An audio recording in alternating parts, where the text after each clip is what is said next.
In the event of a significant downturn in the economy, which seems rather more likely now than it did, say, 2 or 3 weeks ago, do you anticipate arts funding being maintained at the same level, reduced, or increased, recognizing arts funding as an appropriate vehicle for countercyclic Keynesian stimulus spending?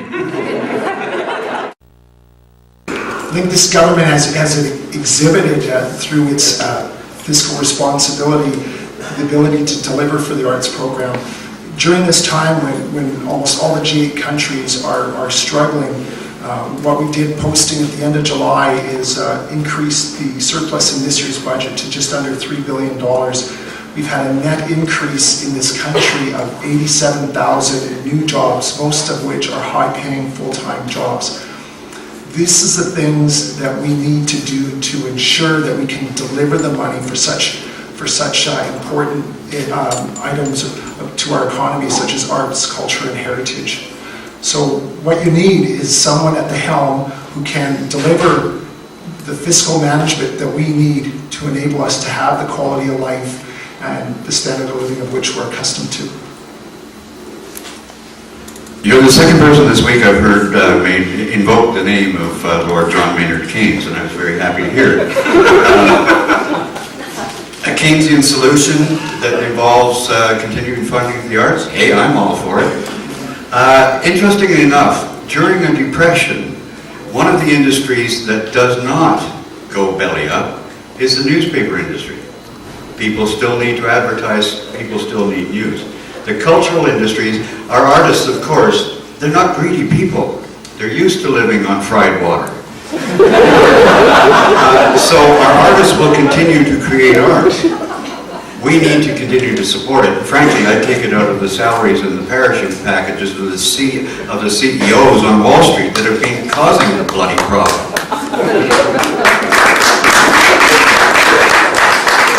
Thanks for the question.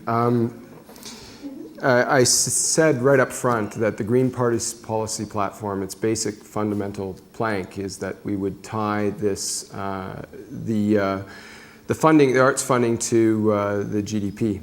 So I guess in effect I have to say that some of of the funding would go down. I will also note that the Green Party is looking to move the way that we measure our health and well-being of this country away from just measuring economic value and going further to a genuine progress indicator, so we can look at how things like our cultural communities are striving and thriving, and use that as a measure for how society is working. But what I would say, what I loved about your suggestion is that it's a creative one, and I would be happy to try and work with those types of solutions. So I would look for creative ways to work with the arts community in order to support it, even if we're in an economic downturn. Well, Ken, I'm not sure we're going to be able to take the salaries of the executives on Wall Street and fund Canadian arts programs. We haven't tried to get there. And I'd also say I don't think we would go with the Keynesian expansion, particularly because Stefan Dion said we're not going to go into deficit. But I will say that I don't think we would have to decrease it, and I'll tell you why. When we were in government, we put in a $3 billion contingency fund, which we would put back. The Conservatives have removed it, but that was to deal with problems exactly like what's happening now.